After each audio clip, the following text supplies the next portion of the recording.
Ördəkdən dartıb çıxartdığım bu yumurtanı çiğ-çiğ iç, məndən bir sumka bizon qazan. Getdik şəhərə.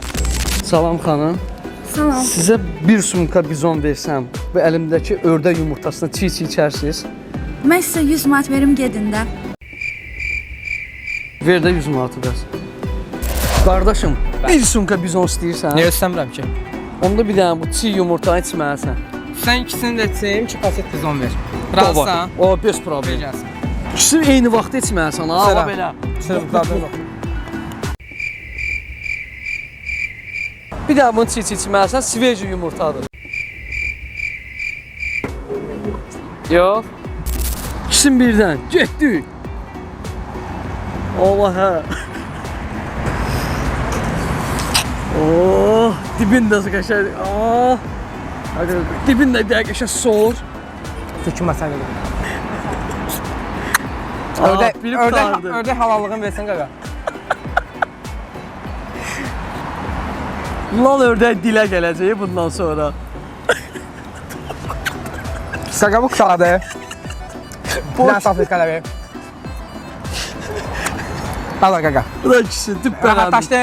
Qaqa bomboşdur, ikisini də içdi. Al qardaşım. Öpürəm bura. 2 dənə sumka bizon sənə hədiyyə. Öpürəm qaqa. Hə, uşaqlar nətərsiniz? Bir sumka bizon istəyirsiniz? Hə? Çiğ-çiğ ördək yumurtası içməlisiniz. Özəl lava ördək. Al, gəl.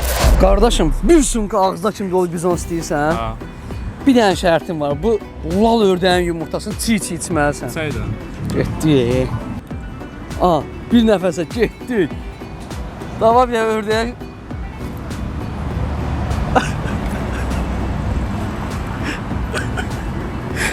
Abi, acına ölürdün sən. Yo, hər səhər içirəm. Uşaqlar, ördəyin yumurtası getdi, halaldır. Bir kaşat bizon, üstündən bir dənə vur. Görüşərik bura.